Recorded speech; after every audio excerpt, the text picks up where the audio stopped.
பண்ணையெல்லாம் பொன் கொழிக்க செய்திடுவோம், அதில் பன்மடங்கு உற்பத்தியை பெருக்கிடுவோம். பண்ணையெல்லாம் பொன் கொழிக்க செய்திடுவோம், அதில் பன்மடங்கு உற்பத்தியை பெருக்கிடுவோம். உழவர் உலகம். கண்மணி பொல்லல் மணியை வளர்த்திடவே நாடும் கருத்துரைக்கும் ஒலிபரப்பை கேட்டிடுவோம். கண்மணி பொல்லல் மணியை வளர்த்திடவே நாடும் கருத்துரைக்கும் ஒலிபரப்பை கேட்டிடுவோம்.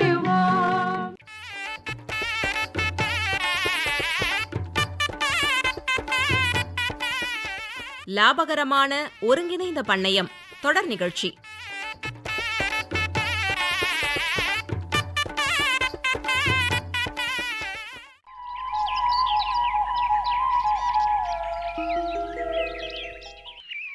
முத்தழகு, முத்தழகு, வீட்ல இருக்கியா புள்ள? வாங்கக்கா, நான் உள்ளதான் இருக்கேன். ஏன் புள்ள, நீ இங்கிட்டு தான் இருக்கியா? என்னாச்சுக்கா, ஏன் இம்புட்டு பரபரப்பா வந்திருக்கீங்க? அதை ஏன் கேட்குற முத்தழகு? இப்பதான் அப்பாடான்னு கொஞ்சம் பெருமூச்சை விடுறதுக்குள்ள அடுத்தடுத்த பிரச்சனை தயாரா வந்து நிக்குது. நான் என்ன பண்றது சொல்லு? அக்கா, என்ன பெருமூச்சு, என்ன பிரச்சனை? கொஞ்சம் புரியுறாப்புல சொல்லுங்க. சொல்ற முத்தழகு, உனக்கே தெரியும்ல, விவசாயத்தை மட்டும்தான் பார்த்துக்கிட்டு இருந்தோம் நாங்க. இப்பதான் ஒருங்கிணைந்த பண்ணையத்துல ஆடு மாடு கோழின்னு வளர்த்துக்கிட்டு வரோம். இப்ப ஏதோ நிலையா ஒரு வருமானம் வர ஆரம்பிச்சிருக்கு. ஆனா என்னக்கா ஆனான்னு இழுக்கிறீங்க? இப்ப என்ன ஆகி போச்சு? பண்ணையில கால்நடைகளுக்கு நோய் தாக்கமா இருக்கு புள்ள. ஒரு பக்கம் கோழிகளும் நோய் வாய்ப்பட்டு இருக்கு. எனக்கு என்ன செய்யறதுன்னே புரியல. அச்சச்சோ, என்னக்கா இப்படி சொல்றீங்க? முத்தழகு, நான் நல்லா தான் புள்ள பார்த்து பராமரிச்சேன். ஆனா எப்படி நோய் வந்துச்சுன்னு தெரியவே இல்லை. ஒரே குழப்பமா இருக்கு. அக்கா, நோய்களை உண்டு பண்றதுக்குன்னே சில நுண்ணுயிர்கள், நச்சுயிரிகள், ஒட்டுண்ணியெல்லாம் இருக்கு. அதனால தான் வந்திருக்கோம். இப்ப என்ன பண்றது முத்தழகு? அக்கா, நீங்க ஒன்றும் கவலைப்படாதீங்க. இதுக்கு தீர்வு சொல்றதுக்கு ஒருத்தவங்க இருக்காங்க. அவங்க சொல்றத கேட்டாலே போதும். யாரு முத்தழகு? தோ சொல்றேன்க்கா. ஒருங்கிணைந்த பண்ணையத்தில் கால்நடை மற்றும் கோழிகளை தாக்கும் நோய்களும் அவற்றை தடுக்கும் முறைகளும் குறித்து வேலூர் கால்நடை மருத்துவ பல்கலைக்கழக பயிற்சி மற்றும் ஆராய்ச்சி மைய உதவி பேராசிரியர் டாக்டர் பி ரூபினிபாலா அவங்க தான் தகவல்களை சொல்ல போறாங்க. நாம கவனமா கேட்போம்.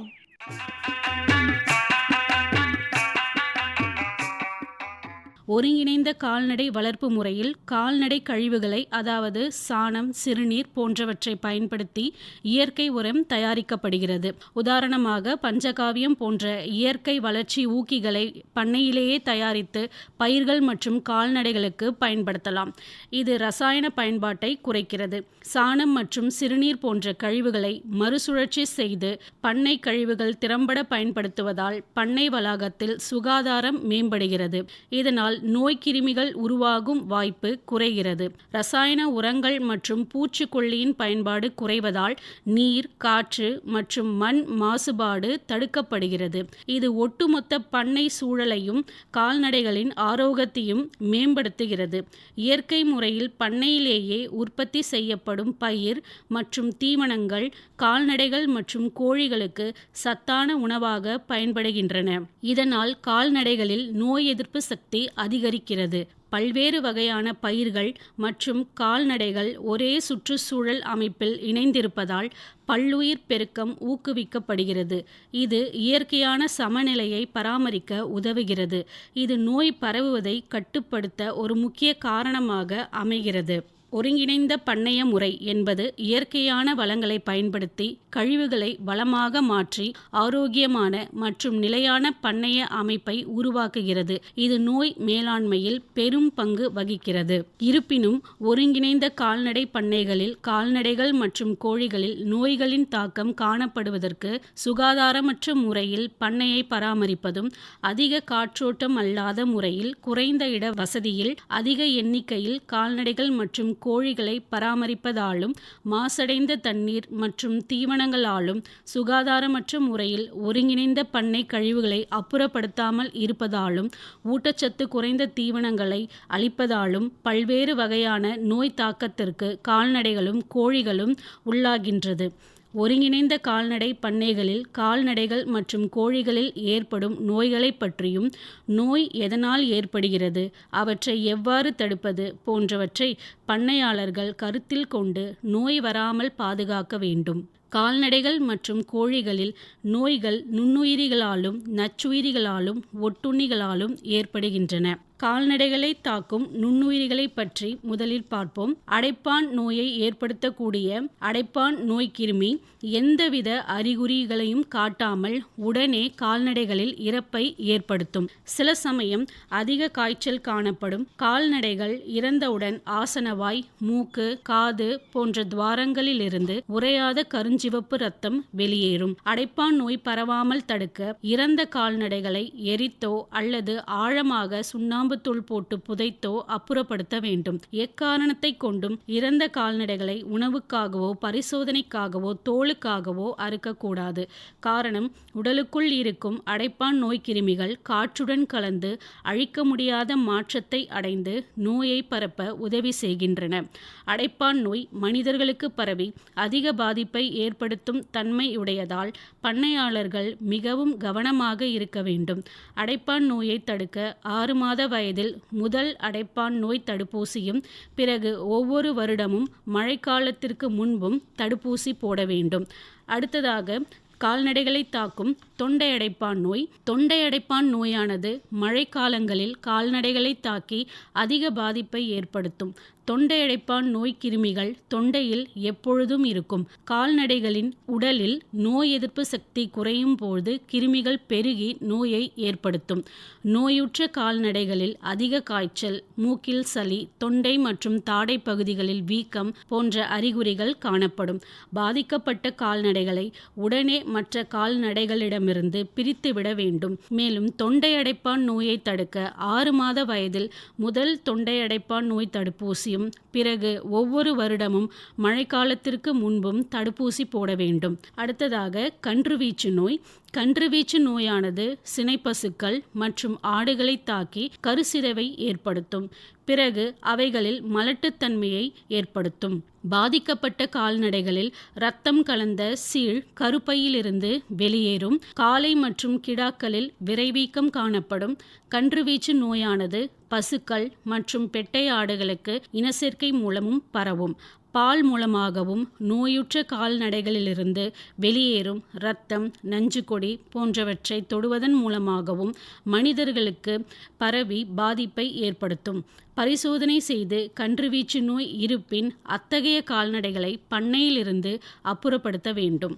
அடுத்ததாக ரணஜன்னி நோய். ரணஜன்னி நோய் கிருமி உடலில் ஏற்படும் காயங்களின் மூலம் உடலுக்குள் சென்றுவிடும். இந்த கிருமிகள் உடலினுள் சென்று நஞ்சை உண்டு பண்ணும். இந்த நஞ்சு இரத்தத்தில் கலந்தவுடன் நோயின் அறிகுறிகள் தென்படும். பாதிக்கப்பட்ட கால்நடைகளின் கால்கள் முதலில் விரைத்துவிடும். தசைகளில் நடுக்கம் காணப்படும். தலை ஒரு பக்கமாக திரும்பிவிடும். தாடைகள் இறுகிவிடும். பாதிக்கப்பட்ட கால்நடைகளால் வாயை திறக்க இயலாது. அதனால் வாயிலிருந்து உமிழ்நீர் வடிந்து கொண்டிருக்கும். மூச்சுவிட சிரமப்படும். மலச்சிக்கல் காணப்படும். சிறுநீர் கழிக்காது. ரணஜன்னி நோயை தடுக்க ஆடுகளுக்கு முடிவெட்டும் போது அல்லது மற்ற கால்நடைகளுக்கு விரைநீக்கம் செய்யும் பொழுது ஏற்படும் காயங்களை தவிர்க்க வேண்டும். பொதுவாக காயம் ஏற்பட்டவுடன் டெட்டானஸ் டாக்சைட் TT எனப்படும் தடுப்பூசியை போட வேண்டும். அடுத்ததாக துள்ளுமாறி நோய். துள்ளுமாறி நோயானது ஆடுகளை பாதிக்கும். மழைக்காலங்களில் புதிதாக முளைத்த பசுமையான புல்வெளியில் மேய்ச்சலுக்கு செல்லும் ஆடுகளுக்கு துள்ளுமாறி நோய் ஏற்படும். துள்ளுமாறி நோயை ஏற்படுத்தும் கிருமிகள் குடலில் எப்பொழுதும் இருக்கும். ஆடுகளுக்கு திடீரென்று அதிக தீவனம் அளித்தால் குடலில் தீவனம் தங்க நேரிட்டு கிருமிகள் பெருகி நோயை உண்டாக்கும். கிருமிகளின் விஷத்தன்மை ஆடுகளின் நரம்பு மண்டலத்தை தாக்கி திடீரென்று இறப்பை ஏற்படுத்தும். சில சமயங்களில் சளி போன்று வயிற்றுப்போக்கு ஏற்படும். துள்ளுமாறி நோயை கட்டுப்படுத்த ஆடுகளுக்கு திடீரென்று அதிக தீவனம் அளிப்பதை தவிர்த்து படிப்படியாக தீவனத்தை கூட்ட வேண்டும். மேலும் நோயை தடுக்க 6 மாத வயதில் முதல் துள்ளுமாறி நோய் தடுப்பூசியும், பிறகு ஒவ்வொரு வருடமும் மழைக்காலத்திற்கு முன்பும் தடுப்பூசி போட வேண்டும். புதிதாக முளைத்த புல்வெளிகளில் அதிகமாக ஆடுகளை மேயவிடக்கூடாது. அடுத்தபடியாக கால்நடைகளை தாக்கும் நச்சுயிரிகளால் ஏற்படும் நோய்களை பற்றி தெரிந்து கொள்வோம். இதில் கோமாரி நோய் அதிக அதிக பாதிப்பை ஏற்படுத்தக்கூடிய நோயாகும். இந்த கோமாரி நோயானது மிகவும் வேகமாக பரவும் நச்சுயிரி நோயாகும். கோமாரி நோய் ஒரு கால்நடையிலிருந்து மற்ற கால்நடைகளுக்கு நோய்க்கிருமி கலந்த தண்ணீர், உணவு போன்றவற்றை உட்கொள்ளுவதாலும் காற்றின் மூலமாகவும் பரவுகிறது. நோயுற்ற கால்நடைகளில் காய்ச்சல், வாய், நாக்கு, குளம்பு பகுதி, மடி போன்ற இடங்களில் கொப்புளம் தோன்றி புண் ஏற்படும்.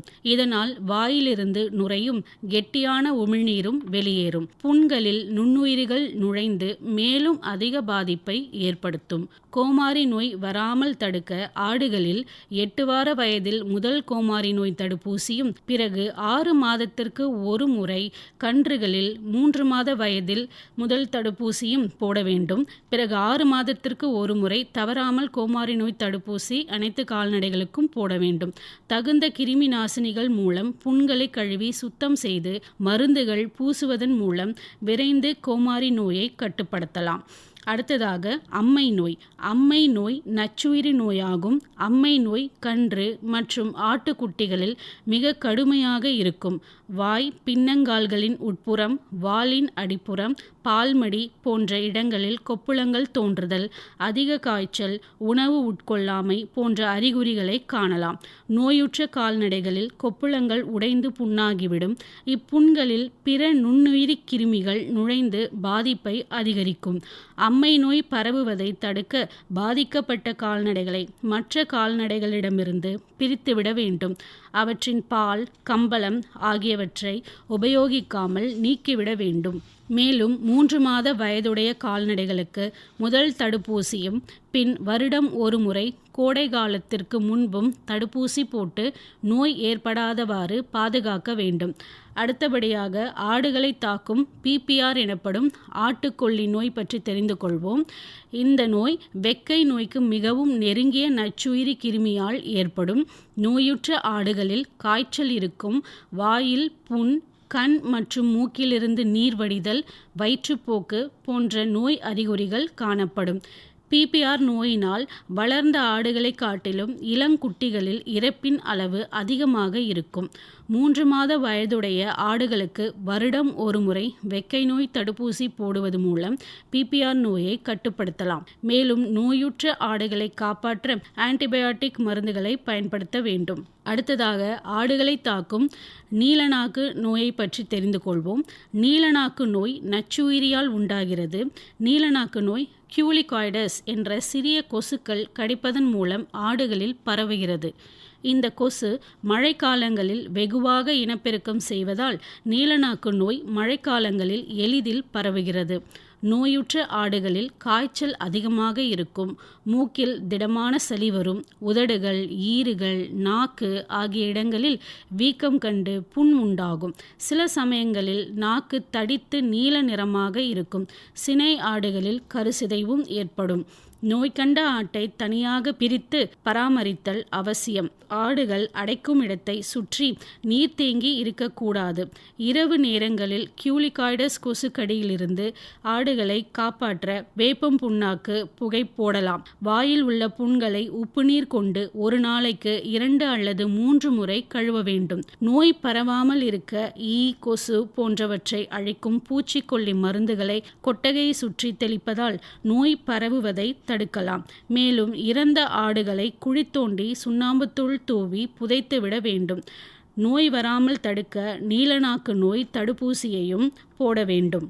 அடுத்ததாக கால்நடைகள் மற்றும் கோழிகளை தாக்கும் ஒட்டுண்ணி நோய்களும் அவற்றை தடுக்கும் முறைகளை பற்றி தெரிந்து கொள்வோம்.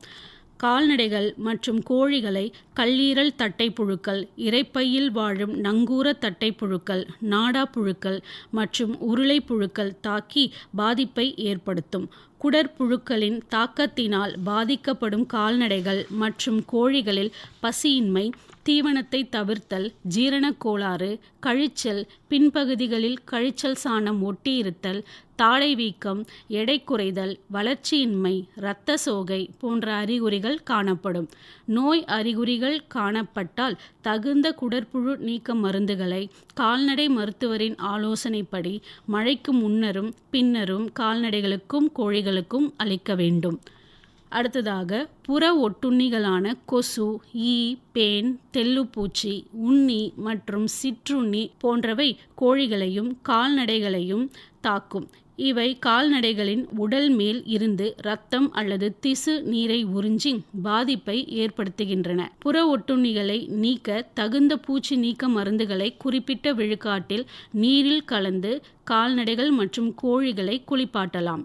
அடுத்ததாக கோழிகளை தாக்கும் நுண்ணுயிரிகள் மற்றும் நச்சுயிரிகளால் ஏற்படும் நோய்களை பற்றியும் அவற்றை தடுக்கும் முறைகளை பற்றியும் தெரிந்து கொள்வோம்.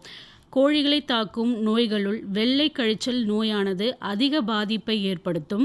ராணிகேட் என்று சொல்லப்படும் இந்த வெள்ளை கழிச்சல் நோயானது நச்சுயிரினால் ஏற்படுகிறது. வெள்ளை கழிச்சல் நோயின் அறிகுறிகளை பாதிக்கப்பட்ட கோழிகள் வெள்ளையாக கழிவதன் மூலமும் கொக்கு போல் குறுக்கி கொண்டு தீவனம் மற்றும் தண்ணீர் குடிக்காமல் இருப்பதை வைத்தும் அறிந்து கொள்ளலாம். மேலும் குஞ்சுகளின் கண்களில் நீர் கோத்தும், நரம்பு மண்டலம் பாதிக்கப்பட்ட கோழிகள் கால்களை இழுத்து கொண்டும் கழுத்தை திருகிக் கொண்டும் தீவனம் உண்ணாமல் இருந்து 2 அல்லது 3 நாட்களில் இறந்துவிடும். முதலில் ஒரு வீட்டு கோழிகளுக்கு வந்த நோயானது மற்ற வீட்டு கோழிகளுக்கும் பரவி கிராமம் முழுவதும் உள்ள கோழிகளில் இறப்பை ஏற்படுத்திவிடும். வெள்ளை கழிச்சல் நோய் வராமல் தடுக்க குஞ்சு பொரித்த 5 முதல் 7 நாட்களுக்குள் RDV எப்ஸ்டெயின் எனப்படும் தடுப்பூசி மருந்தை கண்ணில் சொட்டு மருந்தாக விட வேண்டும்.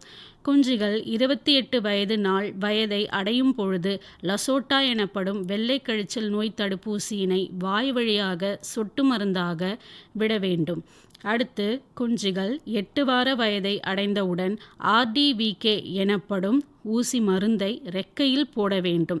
இந்த கோழி ஊசி மருந்தினை அனைத்து கால்நடை மருத்துவமனைகளிலும் இலவசமாக போட்டு இந்த நோயிலிருந்து கோழிகளை காப்பாற்ற முடியும். மேலும் தானுவாஸ் வெள்ளை கழிச்சல் நோய்க்கு என பிரத்யேகமாக தயாரிக்கப்பட்ட வெள்ளை கழிச்சல் குருணை மருந்தினை 3 மாதங்களுக்கு ஒரு முறை வாய் வழியாக கொடுப்பதன் மூலம் நோய் தாக்கத்தை கட்டுப்படுத்த முடியும். அடுத்ததாக சளிநோய் பற்றி தெரிந்து கொள்வோம். சளிநோய் ஒன்று அல்லது பல வகையான நுண்ணுயிரிகளால் ஏற்படக்கூடிய தீவன மாற்று விகிதத்தை அதிக அளவில் பாதிக்கக்கூடிய ஒரு கொடிய நோயாகும். சளிநோய் வரும்பொழுது இறப்பு விகிதம் சற்று அதிகமாக இருக்கும்.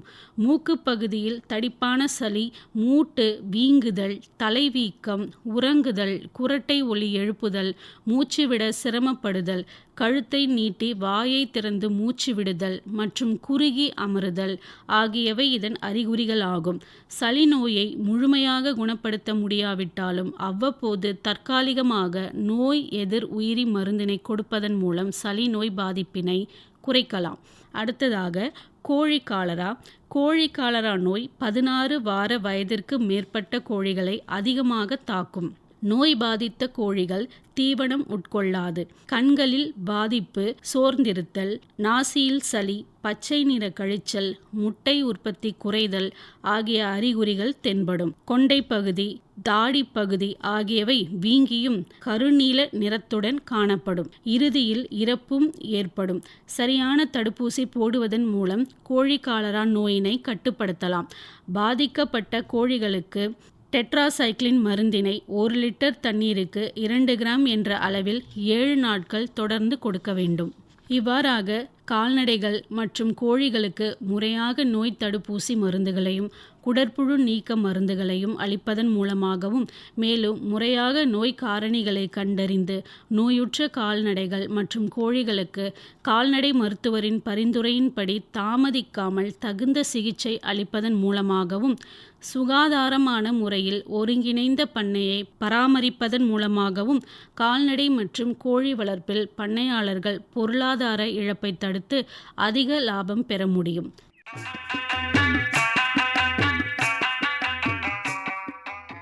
என்ன மருதானியக்கா, ஒருங்கிணைந்த பண்ணையத்தில் கால்நடை மற்றும் கோழிகளை தாக்கும் நோய்களும் அவற்றை தடுக்கும் முறைகளும் குறித்து வேலூர் கால்நடை மருத்துவ பல்கலைக்கழக பயிற்சி மற்றும் ஆராய்ச்சி மைய உதவி பேராசிரியர் டாக்டர் பி ரூபினிபாலா அவங்க தகவல்களை எம்புட்டு அருமையா சொன்னாங்கல்ல. இப்போ உங்களுக்கு புரிஞ்சிருக்கும்னு நினைக்கிறேன். புரிஞ்சது மட்டும் இல்லை முத்தழகு, என் மனசுல உள்ள பாரமே இப்பதான் குறைஞ்சா போல இருக்கு. என்ன செய்யறது ஏது செய்யறதுன்னு தெரியாம முடிச்சுக்கிட்டு இருந்தேன். இப்பதான் ஒரு நல்ல வழி காட்டியிருக்காங்க. பண்ணையில கால்நடைகளை நாம சுகாதாரமான முறையில பராமரிச்சு இயற்கையான முறையில நோய் தடுப்பு நடவடிக்கைகளை மேற்கொண்டோம்னா எந்த நோயும் அண்டாது. நீ சொல்றது சரிதான் முத்தழகு. அதோட கால்நடைகளுக்கு குடற்புழு நீக்க மருந்து, தடுப்பூசி எம்புட்டு முக்கியம்னு புரிய வச்சுட்டாங்க. அக்கா, நோய் காரணிகளை நாம சரியானபடி கண்டுபிடிச்சு கால்நடை மருத்துவரோட பரிந்துரைப்படி தகுந்த சிகிச்சையை கொடுத்துட்டோம்னா கால்நடைகளுக்கு எந்த பாதிப்பும் வராது. ஆமா முத்தழகு, இனி இவங்க சொன்ன முறைகளை சரியா கடைபிடிச்சு ஒருங்கிணைந்த பண்ணையத்துல கால்நடைகளுக்கு எந்த நோயும் வராம பாதுகாத்துடுறேன். அது போதுமே, நம்ம வருமானத்தை நிலையானபடி நிறுத்திக்க.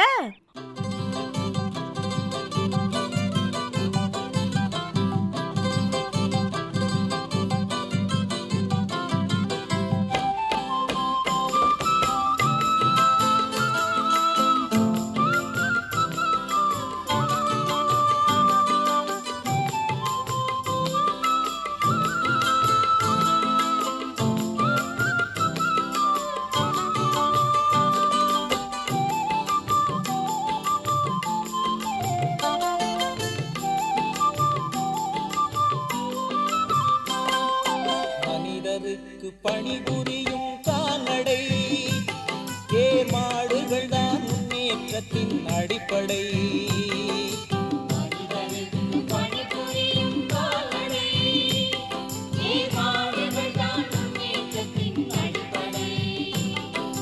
புனிதமென்றே போற்றுகின்ற பசுவகை வெண்மை புரட்சிதனை தோற்றுவிக்கும் போர்ப்படை.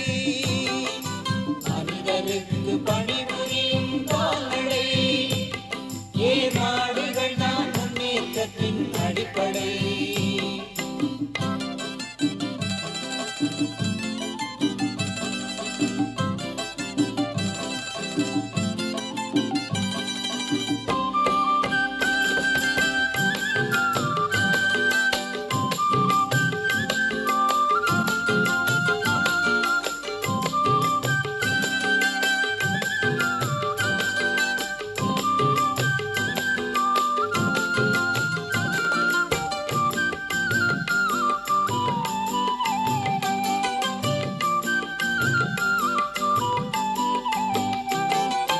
உழவருக்கு என்று செல்வம் ஆவது அந்த ஆடு மாடு கோழி பன்றி போன்றது.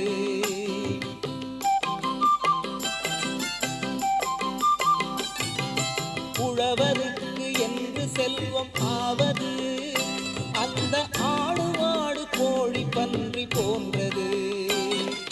நன்மைதனை நாடி வரவேற்பது கால்நடைகளை தான் முறையோடு வளர்ப்பது. கால்நடைகளை தான் முறையோடு வளர்ப்பது. மனிதருக்கு பணிபுரியும் கால்நடை ஏர் மாடுகள் தான் முன்னேற்றத்தின் அடிப்படை.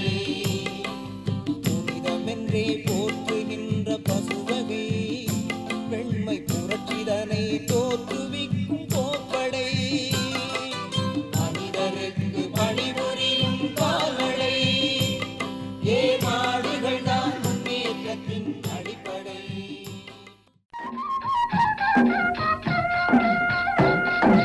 அடுத்து வருவது வேளாண் செய்திகள்.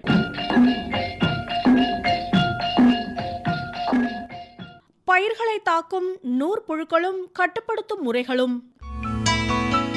தாவரத்தை தாக்கும் புழுக்கள் நூலை சிறு சிறு துண்டுகளாக்கி பார்க்கும்போது ஏற்படுத்துகின்ற தோற்றத்தை ஒத்ததாக இருப்பதால் நூற்புழுக்கள் என்றழைக்கப்படுகிறது. இத்தகைய நூற்புழுக்களை சாதாரண கண்களால் காண இயலாது. நுண்ணோக்கிகளின் வாயிலாக மட்டுமே காண முடியும். புழு உருவத்தை ஒத்தும் நிறமற்றதாகவும் ஆண் பெண் உருவ வேற்றுமை கொண்டதாகவும் இருக்கும். இந்நூற்புழுக்கள் இனச்சேர்க்கையின் மூலமோ இனச்சேர்க்கை இல்லாமலோ முட்டைகளை தனித்தனியாகவோ குவியல் குவியலாகவோ மண் மற்றும் தாவர திசுக்களில் இட்டு இனப்பெருக்கம் செய்யக்கூடியதாகும். இந்நூற்புழுக்கள் தன்னிச்சையாக தன் வாழ்நாளில் 2 சென்டிமீட்டர் நீளம் வரை நகரக்கூடியதாகவும் பாசன நீர், மழை, வெள்ளம், காற்று, வேளாண் கருவிகள் மற்றும் நடவு பொருட்கள் ஆகிய காரணிகளின் மூலமாக பரவக்கூடியதாகும். தாவர நூற்புழுக்கள் பொதுவாக வேர் பகுதியினை சுற்றி சுமார் 25 சென்டிமீட்டர் ஆழம் வரை காணப்பட்டாலும் பல ஆண்டு பயிர்களில் வேரின் முழு நீளம் வரை காணப்படும். பயிர்களை தாக்கக்கூடிய நூற்புழுக்களின் தலைப்பாகத்தில் சிறிய கூர்மையான ஊசி போன்ற உறுப்பை பெற்றிருக்கும். இந்த ஊசி போன்ற பாகத்தை தான் பயிர்களில் உட்செலுத்தி பயிரின் சாற்றினை உறிஞ்சும். இந்த நூற்புழுக்களின் நேரடியான பாதிப்பினை பற்றி தெரிந்து கொள்வோம். தாவர செல்களின் உள்ளோ அல்லது இடையிலோ ஊடுருவதால் காயங்கள் ஏற்படும். தாவர செல்களில் உள்ள சாற்றை நூற்புழுக்கள் உறிஞ்சுவதால் செல்கள் ஒன்றன் பின் ஒன்றாக அழுகி மடிந்துவிடும். தாவரத்தின் சாறு தொடர்ந்து உறிஞ்சப்படுவதால் நீர் மற்றும் சத்து பொருட்களின் கிரகிப்புத்தன்மை குறைந்துவிடும். வளரும் வேரின் நுனிப்பகுதி பாதிக்கப்படுவதால் வேர்கள் உருமாற்றமடைந்து செயலிழந்து செடிகளின் வளர்ச்சி குறையும். நூற்புழு தாக்கினால் மணிகள் முடிச்சுகளாக உருமாறும்.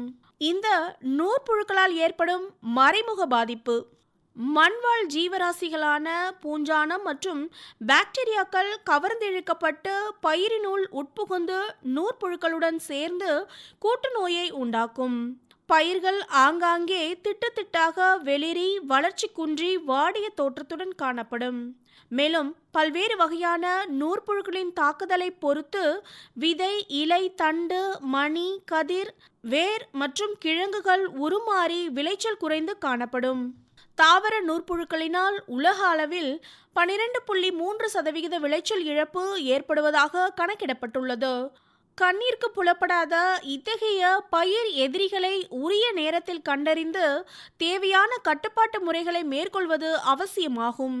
வேர்முடிச்சு நூற்புழுக்களை கட்டுப்படுத்தும் முறைகளை பற்றி தெரிந்து கொள்வோம்.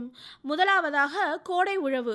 சாகுபடிக்கு தெரிவு செய்யப்பட்ட வயலை கோடை காலத்தில் ஆழ உழவு செய்வதன் மூலம் வயலில் உள்ள நூற்புழுக்கள் மற்றும் அவற்றின் முட்டைகள் அவற்றுடன் கூடிய வேர் துண்டுகள் மேற்பரப்பிற்கு கொண்டு வரப்பட்டு சூரிய வெப்ப கதிர்வீச்சுக்குள்ளாக்கப்பட்டு அழிக்கப்படுகின்றன. காய்கறி பயிர்களை தாக்கக்கூடிய வேர்முடிச்சு நூற்புழுக்களை கோடை உழவு செய்வதனால் சிறப்பாக கட்டுப்படுத்தலாம். அடுத்ததாக பயிர் சுழற்சி முறை. அந்தந்த பகுதிகளுக்கு ஏற்றவாறு பயிரிடப்படும் பயிர்களுள் நூற்புழுவிற்கு உகந்த மற்றும் ஒவ்வாத பயிர்களை சுழற்சி முறையில் பயிரிடுவதன் மூலம் நூற்புழுக்களை மிக சிறப்பாக கட்டுப்படுத்தலாம். இம்முறையின் மூலம் நூற்புழுக்களுக்கு இறை செடி கிடைக்காமல் அழிகின்றன. காய்கறி பயிரை அடுத்து தானிய பயிரையோ அல்லது தானிய பயிரை அடுத்து காய்கறி பயிரையோ சுழற்சி முறையில் பயிரிடுவதன் மூலம் வேர்முடிச்சு நூற்புழு மற்றும் நெல்லை தாக்கும் நூற்புழுக்கள் கட்டுப்படுத்தப்படுவது போன்று உருளைக்கிழங்கிற்கு பிறகு முட்டைக்கோசு, பூக்கோசு போன்றவற்றை பயிரிடுவதன் மூலம் உருளைக்கிழங்கை தாக்கும் முட்டைக்கூடு நூற்புழுக்களை வெகுவாக கட்டுப்படுத்தலாம்.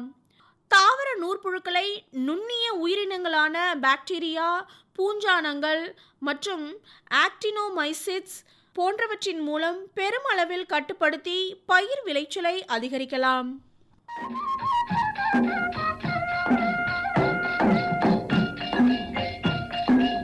இதுவரை வேளாண் செய்திகள் கேட்டீர்கள்.